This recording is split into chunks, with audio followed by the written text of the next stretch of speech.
ਤੇ ਅਸੀਂ ਹਰ ਸਾਲ ਇਸ ਚੀਜ਼ ਨੂੰ ਮਹਿਸੂਸ ਕਰਦੇ ਹਾਂ, ਕੁਰਬਾਨੀ ਦੇਖਦੇ ਹਾਂ ਕਿ ਯਿਸੂ ਮਸੀਹ ਦਾ ਲਹੂ ਸਾਡੇ ਲਈ ਬਹਾਇਆ ਗਿਆ ਏ। ਉਹਦੇ ਹੱਥਾਂ ਪੈਰਾਂ ਤੇ ਕਿੱਲ ਠੋਕੇ ਗਏ ਸਾਡੇ ਲਈ, ਉਹਦੀ ਵੱਖੀ 'ਚ ਨੇਜਾ ਵੱਜ ਗਿਆ ਸਾਡੇ ਲਈ, ਉਹਦੇ ਸਿਰ ਤੇ ਕੰਡਿਆਂ ਦਾ ਤਾਜ ਰੱਖਤਾ ਸਾਡੇ ਲਈ, ਤੇ ਅਸੀਂ ਫੇਰ ਉਹੀ ਕੰਮ ਕਰ ਰਹੇ ਹਾਂ।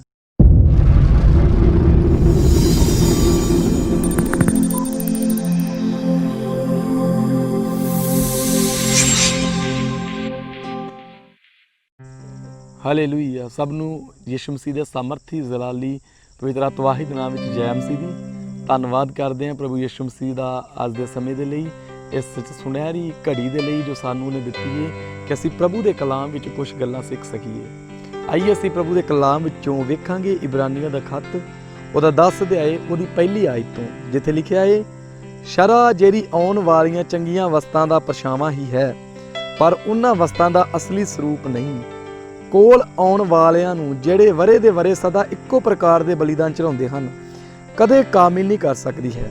ਨਹੀਂ ਤਾਂ ਕਿ ਉਹਨਾਂ ਦਾ ਚੜਾਉਣਾ ਬੰਦ ਨਾ ਹੋ ਜਾਂਦਾ, ਇਸ ਕਾਰਨ ਕਿ ਜੇ ਉਹ ਇੱਕੋ ਵਾਰੀ ਸ਼ੁੱਧ ਹੋ ਜਾਂਦੇ ਤਾਂ ਉਹਨਾਂ ਨੂੰ ਪਾਪਾਂ ਦਾ ਖਿਆਲ ਹੀ ਨਹੀਂ ਹੁੰਦਾ। ਪਰ ਇਹਨਾਂ ਬਲੀਦਾਨਾਂ ਤੋਂ ਵਰੇ ਦੇ ਵਰੇ ਪਾਪ ਚੇਤੇ ਆਉਂਦੇ ਹਨ, ਕਿਉਂ ਜੋ ਅੰਨ ਹੋਣਾ ਹੈ ਭਾਈ ਵੈੜਕਿਆਂ ਅਤੇ ਬੱਕਰਿਆਂ ਦਾ ਲਹੂ ਪਾਪਾਂ ਨੂੰ ਲੈ ਜਾਵੇ। ਕਲਾਮ 'ਚ ਅਸੀਂ ਦੇਖ ਰਹੇ ਹਾਂ ਪ੍ਰਭੂ ਦੇ ਕਲਾਮ ਵਿੱਚ ਉਸ ਵੇਲੇ ਦੀ ਗੱਲ ਲਿਖੀ ਗਈ ਹੈ ਕਿ ਪੁਰਾਣੇ ਸਮੇਂ ਦੇ ਵਿੱਚ, ਪੁਰਾਣੇ ਨੇਮ ਦੇ ਵਿੱਚ ਕੁਰਬਾਨੀ ਕਿੱਦਾਂ ਹੁੰਦੀ ਹੈ ਤੇ ਪਾਪ ਕਿੱਦਾਂ ਢੱਕਿਆ ਜਾਂਦਾ ਹੈ। ਪੁਰਾਣੇ ਸਮੇਂ ਦੇ ਵਿੱਚ ਜਿਹੜਾ ਜਾਜਕ ਹੁੰਦਾ ਹੈ, ਜਿਹੜਾ ਮਹਾਜਾਜਕ ਹੁੰਦਾ ਹੈ, ਉਹ ਕੁਰਬਾਨੀ ਦੇ ਲਈ ਸਾਲ ਦੇ ਸਾਲ ਪਵਿੱਤਰ ਸਥਾਨ ਦੇ ਅੰਦਰ ਜਾਂਦਾ ਹੈ, ਆਪਣੇ ਹੱਥ ਦੇ ਅੰਦਰ ਜਾਨਵਰਾਂ ਦਾ ਲਹੂ ਲੈਂਦਾ ਹੈ ਤੇ ਵੈੜਕਿਆਂ ਦਾ ਲਹੂ ਲੈਂਦਾ ਹੈ, ਬੱਕਰਿਆਂ ਦਾ ਲਹੂ ਲੈਂਦਾ ਹੈ ਤੇ ਪਵਿੱਤਰ ਸਥਾਨ ਦੇ ਅੰਦਰ ਜਾ ਕੇ, ਅਤ ਪਵਿੱਤਰ ਸਥਾਨ ਦੇ ਅੰਦਰ ਜਾ ਕੇ ਉਸ ਦੇ ਲਹੂ ਨੂੰ ਰੋੜਦਾ ਹੈ। ਜਦੋਂ ਉਹ ਲਹੂ ਨੂੰ ਰੋੜਦਾ ਹੈ ਤੇ ਯਹੋਵਾ ਦਾ ਜਲਾਲ ਆਉਂਦਾ ਹੈ ਤੇ ਕੁਰਬਾਨੀ ਨੂੰ ਸਵੀਕਾਰ ਕਰਦਾ ਹੈ। ਜਦੋਂ ਯਹੋਵਾ ਕੁਰਬਾਨੀ ਨੂੰ ਸਵੀਕਾਰ ਕਰਦਾ ਹੈ ਤੇ ਪਾਪ ਸ਼ਮਾ ਨਹੀਂ ਸੀ ਹੁੰਦੇ, ਪਾਪ ਕੁਝ ਸਮੇਂ ਦੇ ਲਈ ਢੱਕੇ ਜਾਂਦੇ ਸੀਗੇ। ਕਲਾਮ 'ਚ ਲਿਖਿਆ, ਜੇ ਉਹ ਕੁਰਬਾਨੀ ਦੇ ਦੁਆਰਾ ਪਾਪ ਸ਼ੁੱਧ ਹੋ ਜਾਂਦੇ, ਜੇ ਉਹ ਪਾਪ ਸਦਾ ਦੇ ਲਈ ਸ਼ਮਾ ਹੋ ਜਾਂਦੇ, ਤੇ ਕੀ ਉਹ ਕੁਰਬਾਨੀਆਂ ਬੰਦ ਨਾ ਹੋ ਜਾਂਦੀਆਂ? ਕਹਿੰਦਾ ਕਿਉਂਕਿ ਇਹ ਗੱਲ ਅਨਹੋਣੀ ਏ ਕਿ ਬੱਕਰਿਆਂ ਦਾ, ਜਾਨਵਰਾਂ ਦਾ, ਵੈੜਕਿਆਂ ਦਾ ਲਹੂ ਜਿਹੜਾ ਇਹ ਪਾਪ ਨੂੰ ਲੈ ਜਾਵੇ।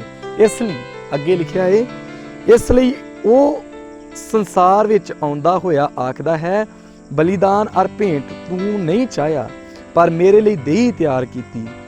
ਖੁਦਾ ਯਿਸੂ ਮਸੀਹ ਜੋ ਯਹੋਵਾ ਦਾ ਇਕਲੌਤਾ ਪੁੱਤਰ ਏ, ਉਹ ਇਸ ਜਗ੍ਹਾ ਤੇ ਆ ਰਿਹਾ ਏ, ਸੰਸਾਰ ਤੇ ਆ ਰਿਹਾ ਏ, ਸਵਰਗ ਨੂੰ ਛੱਡ ਕੇ, ਤੇ ਕੀ ਕਹਿੰਦਾ ਆ ਰਿਹਾ ਏ ਕਿ ਪ੍ਰਭੂ ਤੂੰ ਮੇਰੇ ਲਈ ਦਹੀਂ ਤਿਆਰ ਕੀਤੀ ਏ, ਹੇ ਪਰਮੇਸ਼ਰ ਭਾਈ ਤੇਰੀ ਇੱਛਾ ਨੂੰ ਮੈਂ ਪੂਰਾ ਕਰਾਂ। ਯਿਸੂ ਮਸੀਹ ਇਸ ਲਈ ਧਰਤੀ ਤੇ ਆ ਰਿਹਾ ਕਿ ਆਪਣੇ ਪਿਤਾ ਦੀ ਇੱਛਾ ਨੂੰ ਪੂਰਾ ਕਰੇ। ਲਿਖਿਆ ਏ, ਜਦੋਂ ਅਸੀਂ ਇਹਦੇ ਅੱਗੇ ਕਲਾਮ 'ਚ ਪੜ੍ਹਦੇ ਹਾਂ, ਅਤੇ ਉਸੇ ਇੱਛਾ ਕਰਕੇ ਅਸੀਂ ਯਿਸੂ ਮਸੀਹ ਦੀ ਦਹੀਂ ਦੇ ਇੱਕੋ ਵਾਰ ਚੜਾਏ ਜਾਣ ਦੇ ਰਾਹੀਂ ਪਵਿੱਤਰ ਕੀਤੇ ਗਏ ਹਾਂ। ਕਿੱਡੀ ਵੱਡੀ ਗੱਲ ਹੈ ਯਿਸੂ ਮਸੀਹ ਦੇ ਲਹੂ ਦੇ ਵਿੱਚ, ਕਿੱਡੀ ਅਦਭੁਤ ਕੁਦਰਤ ਹੈ ਯਿਸੂ ਮਸੀਹ ਦੇ ਲਹੂ ਦੇ ਵਿੱਚ, ਕਿੱਡੀ ਅਜ਼ੀਮ ਤੇ ਜਲਾਲੀ ਬਰਕਤ ਹੈ ਯਿਸੂ ਮਸੀਹ ਦੇ ਲਹੂ ਵਿੱਚ। ਜਿਹੜਾ ਲਹੂ ਵੈੜਕਿਆਂ ਤੇ ਜਾਨਵਰਾਂ ਦਾ ਲਹੂ ਹਰ ਸਾਲ ਬਹਾਇਆ ਜਾਂਦਾ ਹੈ, ਹਰ ਸਾਲ ਪਵਿੱਤਰ ਸਥਾਨ ਤੇ ਰੋੜਿਆ ਜਾਂਦਾ ਹੈ, ਪਰ ਕੁਰਬਾਨੀ ਸਵੀਕਾਰ ਤੇ ਹੁੰਦੀ ਹੈ, ਪਰ ਪਾਪ ਸਦਾ ਦੇ ਲਈ ਸ਼ਮਾ ਨਹੀਂ ਹੋ ਰਿਹਾ, ਪਾਪ ਢੱਕਿਆ ਜਾ ਰਿਹਾ ਹੈ। ਵਰੇ ਦੇ ਵਰੇ ਉਹਨਾਂ ਨੂੰ ਪਾਪ ਚੇਤੇ ਆਉਂਦੇ ਨੇ ਆਪਣੇ। ਇਸ ਲਈ ਯਿਸੂ ਮਸੀਹ ਧਰਤੀ ਤੇ ਆ ਰਿਹਾ ਏ, ਆਪਣੇ ਆਪ ਨੂੰ ਕਲਵਰੀ ਕਰੂਸ ਤੇ ਕੁਰਬਾਨ ਕਰ ਰਿਹਾ ਏ, ਤੇ ਲਿਖਿਆ ਏ ਕਿ ਉਹਦੇ ਇੱਕੋ ਵਾਰ ਅੰਦਰ ਜਾਣ ਦੇ ਨਾਲ, ਉਹਦੇ ਇੱਕੋ ਵਾਰ ਪਵਿੱਤਰ ਲਹੂ ਦੇ ਨਾਲ ਮਨੁੱਖਾਂ ਦੇ ਪਾਪ ਸਦਾ ਲਈ ਸ਼ਮਾ ਹੋ ਗਏ। ਕਿੱਡੀ ਵੱਡੀ ਯਿਸੂ ਮਸੀਹ ਦੇ ਲਹੂ ਦੇ ਵਿੱਚ ਕੁਦਰਤ ਦਿਖਾਈ ਗਈ ਏ। ਲਿਖਿਆ ਏ, ਜਦੋਂ ਅਸੀਂ ਇਹਦੇ 15 ਵਚਨ ਤੋਂ ਪੜ੍ਹਦੇ ਹਾਂ, ਲਿਖਿਆ, ਅਤੇ ਪਵਿੱਤਰ ਆਤਮਾ ਵੀ ਸਾਨੂੰ ਸਾਖੀ ਦਿੰਦਾ ਹੈ, ਕਿਉਂ ਜੇ ਇਹਦੇ ਮਗਰੋਂ ਜਦ ਆਖਿਆ ਸੀ, ਇਹ ਉਹ ਨੇਮ ਹੈ ਜਿਹੜਾ ਮੈਂ ਉਹਨਾਂ ਨਾਲ ਬੰਨਾਂਗਾ, ਉਹਨਾਂ ਦਿਨਾਂ ਦੇ ਮਗਰੋਂ ਪ੍ਰਭੂ ਆਖਦਾ ਹੈ, ਮੈਂ ਆਪਣੇ ਕਾਨੂੰਨ ਉਹਨਾਂ ਦੇ ਹਿਰਦਿਆਂ ਉੱਤੇ ਪਾਵਾਂਗਾ ਅਤੇ ਉਹਨਾਂ ਦੇ ਮਨਾਂ ਉੱਤੇ ਉਹਨਾਂ ਨੂੰ ਲਿਖਾਂਗਾ, ਅਤੇ ਉਹਨਾਂ ਦੇ ਪਾਪਾਂ ਨੂੰ ਅਤੇ ਉਹਨਾਂ ਦੀਆਂ ਬਦਕਾਰੀਆਂ ਨੂੰ ਫਿਰ ਕਦੇ ਚੇਤੇ ਨਾ ਕਰਾਂਗਾ। ਸੋ ਜਿੱਥੇ ਇਹਨਾਂ ਦੀ ਮਾਫੀ ਹੈ, ਉੱਥੇ ਪਾਪ ਲਈ ਫਿਰ ਭੇਂਟ ਨਹੀਂ ਚੜਾਈ ਜਾਂਦੀ। ਯਿਸੂ ਮਸੀਹ ਇੱਕ ਗੱਲ ਕਹਿ ਰਹੇ ਨੇ, ਕਹਿੰਦਾ ਹੁਣ ਮੈਂ ਕੁਰਬਾਨੀ ਦੇ ਕੇ ਸਦਾ ਲਈ ਪਾਪ ਨੂੰ ਖਤਮ ਕਰ ਦਿੱਤਾ ਹੈ, ਸਦਾ ਲਈ ਇਹਨਾਂ ਨੂੰ ਮੁੱਲ ਖਰੀਦ ਲਿਆ ਹੈ। ਹੁਣ ਮੈਂ ਇਹਨਾਂ ਦੇ ਪਾਪਾਂ ਨੂੰ ਤੇ ਬਦਕਾਰੀਆਂ ਨੂੰ ਮੁੜ ਕੇ ਕਦੀ ਚੇਤੇ ਨਹੀਂ ਕਰਾਂਗਾ, ਕਿਉਂਕਿ ਇਹਨਾਂ ਦੇ ਪਾਪਾਂ ਦੇ ਲਈ ਹੁਣ ਕੋਈ ਭੇਂਟ, ਚਾਹੇ ਹੁਣ ਕੋਈ ਕੁਰਬਾਨੀ ਨਹੀਂ ਹੈ। ਜਾਜਕ ਜਦੋਂ ਲਹੂ ਲੈ ਕੇ ਜਾਂਦਾ ਏ, ਤੁਹਾਨੂੰ ਪਤਾ ਅਤ ਪਵਿੱਤਰ ਸਥਾਨ ਦੇ ਅੰਦਰ खुदा यहोवा दा जलाल उतरदा है, यीशु मसीह दा जलाल उतरदा है, स्वर्ग तो जलाल आंदा है। ਤੇ ਜੇ ਜਾਜਕ ਦੇ ਅੰਦਰ ਪਾਪ ਲੱਭਦਾ ਸੀ ਤੇ ਜਾਜਕ ਦੀ ਉਸੇ ਵੇਲੇ ਮੌਤ ਹੋ ਜਾਂਦੀ ਸੀ, ਕਿਉਂਕਿ ਪ੍ਰਭੂ ਪਾਪ ਨੂੰ ਪਸੰਦ ਨਹੀਂ ਕਰਦਾ। ਜੇ ਅਤ ਪਵਿੱਤਰ ਸਥਾਨ ਦੇ ਅੰਦਰ ਜਾਜਕ ਦੇ ਮਨ 'ਚ ਰੱਤੀ ਜਿੰਨਾ ਪਾਪ ਹੁੰਦਾ ਸੀ ਤੇ ਜਾਜਕ ਅੰਦਰ ਹੀ ਮਰ ਜਾਂਦਾ ਸੀਗਾ। ਜਾਜਕ ਖੁਦ ਵੀ ਅਤ ਪਵਿੱਤਰ ਸਥਾਨ ਦੇ ਅੰਦਰ ਜਾਣ ਦੇ ਲਈ ਡਰਦਾ ਹੈ, ਕਿਉਂਕਿ ਉਹਨੂੰ ਡਰ ਰਹਿੰਦਾ ਹੈ ਕਿ ਜੇ ਮੇਰੇ ਅੰਦਰ ਕੋਈ ਕਮੀ ਲੱਭ ਗਈ ਤੇ ਮੈਂ ਉੱਥੇ ਮਰ ਜਾਵਾਂਗਾ। ਜਾਜਕ ਡਰ ਕੇ ਅੰਦਰ ਜਾਂਦਾ ਹੈ। ਪਰ ਤੁਹਾਨੂੰ ਪਤਾ ਅੱਗੇ ਕੀ ਲਿਖਿਆ 19 ਵਚਨ ਦੇ ਵਿੱਚ, ਕਹਿੰਦਾ ਉਪਰੰਤ ਹੇ ਭਰਾਵੋ, ਜਦੋਂ ਸਾਨੂੰ ਯਿਸੂ ਦੇ ਲਹੂ ਦੇ ਕਾਰਨ ਪਵਿੱਤਰ ਅਸਥਾਨ ਦੇ ਅੰਦਰ ਜਾਣ ਦੀ ਦਲੇਰੀ ਹੈ। ਸਾਨੂੰ ਦਲੇਰੀ ਦਿੱਤੀ ਯਿਸੂ ਮਸੀਹ ਨੇ ਆਪਣੇ ਪਵਿੱਤਰ ਲਹੂ ਦੇ ਨਾਲ ਅਤ ਪਵਿੱਤਰ ਸਥਾਨ ਦੇ ਅੰਦਰ ਜਾਣ ਦੀ। ਲਿਖਿਆ ਜਦ ਯਿਸੂ ਮਸੀਹ ਕਲਵਰੀ ਕਰੂਸ ਤੇ ਲਹੂ ਬਹਾ ਰਹੇ ਨੇ, ਕੁਰਬਾਨੀ ਹੋ ਰਹੀ ਹੈ ਤੇ ਹੈਕਲ ਦਾ ਪਰਦਾ ਵਿਚਾਲਿਓਂ ਫਟ ਗਿਆ। ਉਸ ਦੂਰੀ ਨੂੰ ਯਿਸੂ ਮਸੀਹ ਨੇ ਆਪਣੇ ਲਹੂ ਦੇ ਦੁਆਰਾ ਖਤਮ ਕਰ ਦਿੱਤਾ। ਉਸ ਪਰਦੇ ਨੂੰ ਯਿਸੂ ਮਸੀਹ ਨੇ ਆਪਣੇ ਲਹੂ ਦੇ ਦੁਆਰਾ ਪਾੜ ਦਿੱਤਾ ਕਿ ਇਨਸਾਨ ਯਹੋਵਾ ਦੇ ਨਾਲ ਮਿਲਾਪ ਕਰ ਸਕੇ, ਇਨਸਾਨ ਖੁਦਾ ਦੀ ਹਜ਼ੂਰੀ ਦੇ ਵਿੱਚ ਆ ਸਕੇ। ਹੁਣ ਜਦ ਯਿਸੂ ਮਸੀਹ ਦੇ ਲਹੂ ਨੇ ਸਾਨੂੰ ਇਹ ਦਲੇਰੀ ਦੇ ਦਿੱਤੀ ਹੈ, ਕਲਾਮ 'ਚ ਲਿਖਿਆ ਮੈਂ ਤੁਹਾਡੇ ਪਾਪਾਂ ਨੂੰ ਮੁੜ ਕੇ ਕਦੀ ਯਾਦ ਨਹੀਂ ਕਰਾਂਗਾ। ਜੇ ਪ੍ਰਭੂ ਇਹ ਗੱਲ ਕਹਿ ਰਹੇ ਨੇ ਕਿ ਤੁਹਾਡੇ ਪਾਪਾਂ ਨੂੰ ਮੈਂ ਕਦੇ ਯਾਦ ਨਹੀਂ ਕਰਾਂਗਾ, ਫਿਰ ਇਨਸਾਨ ਲਈ ਵੀ ਅੱਗੇ ਕੁਛ ਉਹ ਕਹਿ ਰਹੇ ਨੇ। ਕਹਿੰਦਾ ਹਾਂ, ਮੈਂ ਆਪਣੇ ਲਹੂ ਦੇ ਦੁਆਰਾ ਤੁਹਾਨੂੰ ਦਲੇਰੀ ਤੇ ਅੰਦਰ ਜਾਣ ਦੀ ਦੇ ਦਿੱਤੀ ਹੈ। ਅੰਦਰ ਅੱਜ ਚਰਚ ਦੇ ਅੰਦਰ ਅਸੀਂ ਜਾ ਰਹੇ ਹਾਂ, ਪ੍ਰਭੂ ਦੀ ਹਜ਼ੂਰੀ ਦੇ ਅੰਦਰ ਅਸੀਂ ਜਾ ਰਹੇ ਹਾਂ, ਹਜ਼ੂਰੀ ਦੇ ਵਿੱਚ ਬੈਠਦੇ ਹਾਂ, ਕਲਾਮ ਅਸੀਂ ਸੁਣਦੇ ਹਾਂ, ਸਾਨੂੰ ਸੱਚ ਦਾ ਪਤਾ ਲੱਗਦਾ ਏ ਕਿ ਸੱਚ ਕੀ ਹੈ, ਕਿ ਯਿਸੂ ਮਸੀਹ ਧਰਤੀ ਤੇ ਆਇਆ ਸਾਡੀਆਂ ਬਦਕਾਰੀਆਂ ਦੇ ਲਈ, ਸਾਡੇ ਪਾਪਾਂ ਦੇ ਲਈ, ਸਾਡੇ ਗੁਨਾਹਾਂ ਦੇ ਲਈ। ਇਹ ਸਾਨੂੰ ਸੱਚ ਦਾ ਪਤਾ ਲੱਗ ਗਿਆ ਏ। ਅਸੀਂ ਹਰ ਸਾਲ ਇਸ ਕੁਰਬਾਨੀ ਨੂੰ ਮਨਾਉਂਦੇ ਹਾਂ, ਹਰ ਸਾਲ ਇਸ ਕੁਰਬਾਨੀ ਤੋਂ ਵਾਕਿਫ ਹਾਂ ਕਿ ਸਾਡੇ ਲਈ ਇੱਕ ਮਨੁੱਖ ਧਰਤੀ ਤੇ ਆਇਆ ਜਿਹਨੇ ਆਪਣਾ ਲਹੂ ਬਹਾਇਆ ਹੈ ਤੇ ਸਾਨੂੰ ਆਜ਼ਾਦ ਕਰਾਇਆ ਹੈ। ਲਿਖਿਆ ਇਹਦੇ 26 ਵਚਨ 'ਚ, ਕਹਿੰਦਾ ਜੇ ਅਸੀਂ ਸੱਤ ਦਾ ਗਿਆਨ ਪ੍ਰਾਪਤ ਕਰਨ ਦੇ ਪਿੱਛੋਂ ਜਾਣ ਬੁੱਝ ਕੇ ਪਾਪ ਕਰੀ ਜਾਈਏ ਤਾਂ ਪਾਪਾਂ ਦੇ ਨਿਮਿਤ ਫਿਰ ਕੋਈ ਬਲੀਦਾਨ ਨਹੀਂ। ਹੁਣ ਜੇ ਸਾਨੂੰ ਯਿਸੂ ਮਸੀਹ ਨੇ ਆਪਣੇ ਲਹੂ ਦੇ ਦੁਆਰਾ ਦਲੇਰੀ ਦੇਤੀ ਏ, ਸਾਨੂੰ ਸੱਚ ਦਾ ਪਤਾ ਲੱਗ ਗਿਆ ਏ ਕਿ ਯਿਸੂ ਮਸੀਹ ਸੱਚ ਏ, ਉਹਦੀ ਕੁਰਬਾਨੀ ਦੇ ਦੁਆਰਾ ਅਸੀਂ ਮੁੱਲ ਲਏ ਗਏ ਹਾਂ, ਤੇ ਕਹਿੰਦਾ ਫਿਰ ਵੀ ਤੁਸੀਂ ਜਾਣ ਬੁੱਝ ਕੇ ਪਾਪ ਕਰੀ ਜਾਓ। ਕਹਿੰਦਾ ਹੁਣ ਕੋਈ ਬਲੀਦਾਨ ਨਹੀਂ ਹੈ, ਹੁਣ ਕਿਸੇ ਨੇ ਨਹੀਂ ਆਣਾ ਆਪਣਾ ਲਹੂ ਬਹਾਉਣ ਦੇ ਲਈ, ਕਿਉਂਕਿ ਧਰਤੀ ਤੇ ਯਹੋਵਾ ਦਾ ਬਰਰਾ, ਯਹੋਵਾ ਦਾ ਲੇਲਾ ਇੱਕ ਵਾਰ ਆਇਆ ਹੈ ਤੇ ਆਪਣੇ ਲਹੂ ਦੇ ਦੁਆਰਾ ਸਾਨੂੰ ਖਰੀਦ ਗਿਆ ਹੈ, ਸਾਨੂੰ ਸ਼ੁੱਧ ਕਰ ਗਿਆ ਸਦਾ ਦੇ ਲਈ।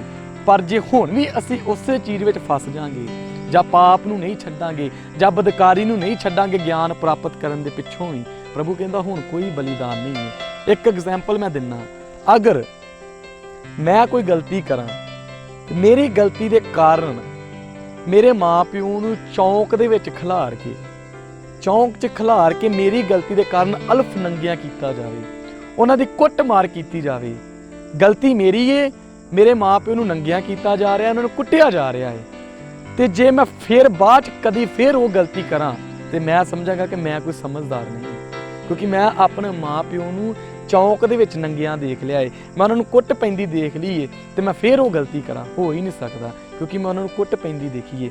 ਤੇ ਅਸੀਂ ਹਰ ਸਾਲ ਇਸ ਚੀਜ਼ ਨੂੰ ਮਹਿਸੂਸ ਕਰਦੇ ਹਾਂ, ਕੁਰਬਾਨੀ ਦੇਖਦੇ ਹਾਂ ਕਿ ਯਿਸੂ ਮਸੀਹ ਦਾ ਲਹੂ ਸਾਡੇ ਲਈ ਬਹਾਇਆ ਗਿਆ ਏ, ਉਹਦੇ ਹੱਥਾਂ ਪੈਰਾਂ ਤੇ ਕਿੱਲ ਠੋਕੇ ਗਏ ਸਾਡੇ ਲਈ, ਉਹਦੀ ਵੱਖੀ 'ਚ ਨੇਜਾ ਵੱਜ ਗਿਆ ਸਾਡੇ ਲਈ, ਉਹਦੇ ਸਿਰ ਤੇ ਕੰਡਿਆਂ ਦਾ ਤਾਜ ਰੱਖਤਾ ਸਾਡੇ ਲਈ, ਤੇ ਅਸੀਂ ਫਿਰ ਉਹੀ ਕੰਮ ਕਰ ਰਹੇ ਹਾਂ। ਲਿਖਿਆ ਹੈ ਸਲੀਬ ਤੇ ਅਲਫ ਨੰਗਿਆਂ ਕਰ ਦਿੱਤਾ ਗਿਆ ਯਿਸੂ ਮਸੀਹ ਨੂੰ, ਉਹਦੀ ਇੱਕ ਮਾਂ ਦੀਆਂ ਅੱਖਾਂ ਦੇ ਸਾਹਮਣੇ, ਉਸ ਸਵਾਮੀ ਨੂੰ, ਉਸ ਪਰਮੇਸ਼ਰ ਨੂੰ ਜੋ ਧਰਤੀ ਤੇ ਸਵਰਗ ਦਾ ਇਖਤਿਆਰ ਰੱਖਦਾ ਹੈ, ਜਿਹਨੂੰ ਪਾਪ ਦਾ ਪਤਾ ਵੀ ਨਹੀਂ ਹੈ, ਸਾਡੇ ਲਈ ਉਹ ਪਾਪ ਬਣ ਗਿਆ।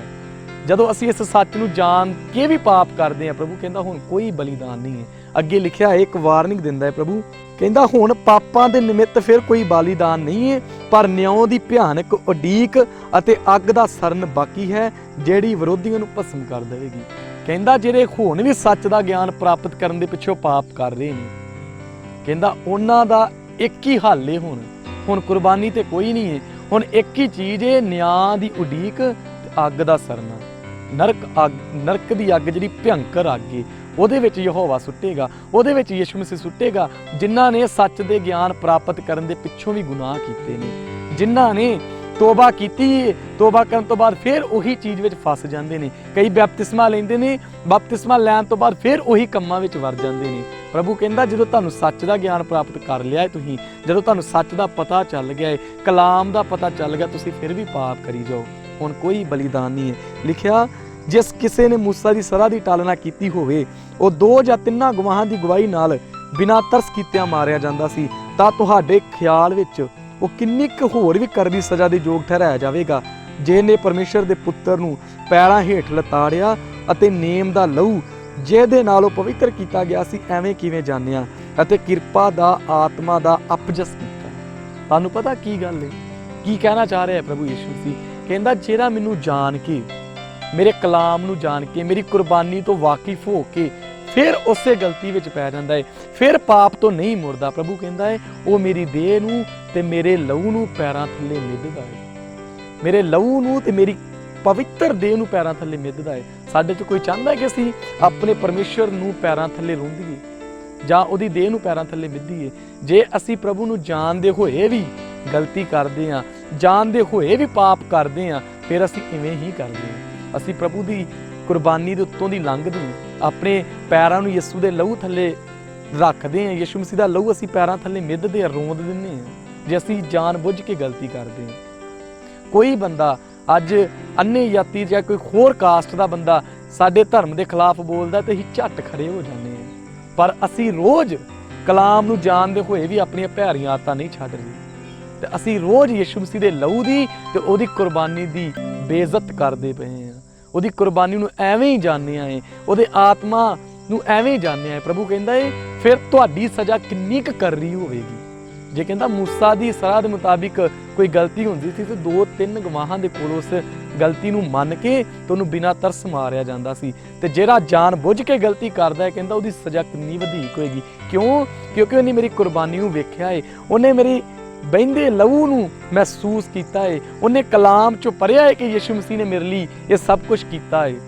ਫਿਰ ਵੀ ਉਹ ਇਹ ਕੰਮ ਕਰਦਾ ਹੈ, ਕਹਿੰਦਾ ਫਿਰ ਉਹ ਮੇਰੀ ਕੁਰਬਾਨੀ ਦੇ ਉੱਤੋਂ ਦੀ ਪੈਰ ਲੰਘ ਜਾਂਦਾ ਹੈ। ਲਿਖਿਆ ਹੈ ਕਿਉਂ ਜੋ ਅਸੀਂ ਨਹੀਂ ਜਾਣਦੇ, ਜਿਹਨੇ ਆਖਿਆ ਭਾਈ ਬਦਲਾ ਲੈਣਾ ਮੇਰਾ ਕੰਮ ਹੈ, ਮੈਂ ਹੀ ਵੱਟਾ ਲਾਵਾਂਗਾ, ਅਤੇ ਫਿਰ ਇਹ ਕਿ ਪ੍ਰਭੂ ਆਪਣੀ ਪ੍ਰਜਾ ਦਾ ਨਿਆਂ ਕਰੇਗਾ। ਕਹਿੰਦਾ ਹੁਣ ਉਹ ਦਿਨ ਆਉਣ ਵਾਲਾ ਹੈ ਜਿਨ੍ਹਾਂ ਨੂੰ ਪਤਾ ਸੀ ਕਿ ਯਿਸੂ ਮਸੀਹ ਨੇ ਸਾਡੇ ਲਈ ਕੁਰਬਾਨੀ ਦਿੱਤੀ ਹੈ, ਫਿਰ ਪਾਪ ਕਰ ਰਹੇ ਨੇ। ਪ੍ਰਭੂ ਕਹਿੰਦਾ ਹੁਣ ਮੈਂ ਆਪਣੀ ਪ੍ਰਜਾ ਦਾ ਨਿਆਂ ਕਰਾਂਗਾ। ਪ੍ਰਜਾ ਦੇ ਵਿੱਚ ਉਹ ਆਉਂਦੇ ਜੀ ਜਿਨ੍ਹਾਂ ਨੇ ਯਿਸੂ ਮਸੀਹ ਨੂੰ ਮੈਂ ਜਾਣਿਆ, ਜੀ ਯਿਸੂ ਮਸੀਹ ਦੇ ਕਲਾਮ ਨੂੰ ਜਾਣਿਆ, ਜੋ ਸਾਰੇ ਪ੍ਰਜਾ ਚ ਆਉਂਦੇ ਨੇ ਤੇ ਕਲਾਮ ਨੂੰ ਜਾਣਦੇ ਹੋਇਆ ਵੀ ਗਲਤੀਆਂ ਕਰ ਰਹੇ ਹਾਂ। ਪੁਰਾਣੇ ਅਸੀਂ ਵਿਸ਼ਵਾਸੀ ਹਾਂ, 30-40 ਸਾਲ ਸਾਨੂੰ ਚਰਚਾਂ 'ਚ ਹੋ ਗਏ ਨੇ, ਮੂਹਰੀਆਂ ਕੁਰਸੀਆਂ ਤੇ ਬਹਿੰਦੇ ਹਾਂ, 30-40 ਸਾਲ ਹੋ ਗਏ ਸਾਨੂੰ ਅੱਗੇ ਜਾ ਕੇ ਬਹਿੰਦੇ ਹਾਂ, ਬਾਈਬਲ ਅਸੀਂ ਲੈ ਕੇ ਜਾਂਦੇ ਹਾਂ, ਪਰ ਜੀਵਨ ਉਹੀ ਦਾ ਉਹੀ ਰਹਿੰਦਾ ਹੈ। ਅਸੀਂ ਆਪਣਾ ਪਾਪ ਨਹੀਂ ਛੱਡਣਾ ਚਾਹੁੰਦੇ, ਅਸੀਂ ਆਪਣੀ ਬਦੀ ਨਹੀਂ ਛੱਡਣਾ ਚਾਹੁੰਦੇ। ਪ੍ਰਭੂ ਕਹਿੰਦਾ ਹੈ ਜਿਹੜਾ ਜਾਣ ਬੁੱਝ ਕੇ ਗਲਤੀ ਕਰਦਾ ਹੈ ਉਹ ਮੇਰੀ ਕੁਰਬਾਨੀ ਦੇ ਉੱਤੋਂ ਦੀ ਪੈਰ ਲੈ ਕੇ ਲੰਘਦਾ ਹੈ। ਕਿੱਡੀ ਵੱਡੀ ਗੱਲ ਪ੍ਰਭੂ ਯਿਸੂ ਮਸੀਹ ਦਾ ਕਲਾਮ ਕਹਿ ਰਿਹਾ ਹੈ ਸਾਡੇ ਲਈ, ਜਿਹੜੇ ਕਲਾਮ ਨੂੰ ਜਾਣਦੇ ਨੇ ਤੇ ਜਾਣਦੇ ਹੋਏ ਵੀ ਗੁਨਾਹ ਕਰ ਰਹੇ ਨੇ। ਇਸ ਲਈ ਮੈਂ ਤੁਹਾਨੂੰ ਤਕੀਦ ਕਰਨੀ ਚਾਹੁੰਦਾ ਕਿ ਜੇ ਅਸੀਂ ਪ੍ਰਭੂ ਨੂੰ ਜਾਣਦੇ ਹਾਂ ਤੇ ਫਿਰ ਇਹ ਕੰਮ ਨਾ ਕਰੀਏ, ਫਿਰ ਅਸੀਂ ਪਾਪ ਤੋਂ ਜਿੰਨਾ ਹੋ ਸਕੀਏ ਭੱਜੀਏ। ਜਿੰਨਿਆਂ ਬੰਦਿਆਂ ਨੇ ਯਿਸੂ ਮਸੀਹ ਦੇ ਲਹੂ ਦੀ ਹਜ਼ੂਰੀ ਨੂੰ ਮਹਿਸੂਸ ਕੀਤਾ ਹੈ, ਜਿਨ੍ਹਾਂ ਨੂੰ ਪਤਾ ਹੈ ਕਿ ਮੇਰੇ ਲਈ ਮੇਰੇ ਸੁਆਮੀ ਨੇ ਕੁਰਬਾਨੀ ਦਿੱਤੀ ਹੈ, ਫਿਰ ਉਹ ਪਾਪ ਦੇ ਵਿੱਚ ਨਹੀਂ ਚੱਲ ਸਕਦਾ, ਕਿਉਂਕਿ ਪ੍ਰਭੂ ਕਹਿੰਦਾ ਮੈਂ ਚਾਨਣ ਹਾਂ ਤੇ ਅੰਧਕਾਰ ਨੂੰ ਮੈਂ ਪਸੰਦ ਨਹੀਂ ਕਰਦਾ। ਹਨੇਰਾ ਕਹਿੰਦਾ ਮੇਰੇ ਵਿੱਚ ਹੈ ਹੀ ਨਹੀਂ ਆ, ਤੇ ਕਿੱਦਾਂ ਹੋ ਸਕਦਾ ਕਿ ਅਸੀਂ ਚਾਨਣ ਦੇ ਪੁੱਤਰ ਹੋ ਕੇ ਵੀ ਹਨੇਰੇ ਵਿੱਚ ਰਹੀਏ। ਇਸ ਲਈ ਮੇਰੀ ਆਪ ਸਭ ਦੇ ਅੱਗੇ ਇੱਕ ਬੇਨਤੀ ਹੈ ਕਿ ਆਪਣੇ ਪਾਪਾਂ ਨੂੰ ਛੱਡੀਏ, ਆਪਣੀਆਂ ਬਦੀਆਂ ਨੂੰ ਛੱਡੀਏ, ਉਸ ਸੱਚੇ ਪਰਮੇਸ਼ਰ ਦੇ ਜਲਾਲੀ ਚਿਹਰੇ ਨੂੰ ਦੇਖੀਏ ਉਸ ਦੇ ਚਿਹਰੇ ਨੂੰ ਜੋ ਕਲਵਰੀ ਕਰੂਸ ਉੱਤੇ, ਦੇਖੀਏ ਉਸ ਹੱਥਾਂ ਪੈਰਾਂ ਨੂੰ ਜਿਨ੍ਹਾਂ ਵਿੱਚ ਕਿੱਲ ਠੋਕੇ ਗਏ ਨੇ ਸਾਡੀ ਗਲਤੀਆਂ ਦੇ ਕਾਰਨ। ਇਸ ਲਈ ਮੈਂ ਇੱਕ ਬੇਨਤੀ ਕਰਨੀ ਚਾਹੁੰਦਾ ਹਾਂ, ਉਸ ਕੁਰਬਾਨੀ ਨੂੰ ਆਪਣੀ ਅੱਖਾਂ ਦੇ ਮੂਹਰੇ ਰੱਖੋ ਤੇ ਜਿੰਨਾ ਹੋ ਸਕੇ ਪਾਪ ਤੋਂ ਭੱਜੀਏ, ਕਿਉਂਕਿ ਹੁਣ ਉਹ ਦਿਨ ਆ ਰਿਹਾ ਹੈ ਜਦੋਂ ਯਹੋਵਾ ਆਪਣੀ ਪ੍ਰਜਾ ਦਾ ਨਿਆਂ ਕਰੇਗਾ। ਸਭ ਨੂੰ ਯਿਸੂ ਮਸੀਹ ਦੇ ਨਾਮ ਵਿੱਚ ਜੈ ਮਸੀਹ ਦੀ।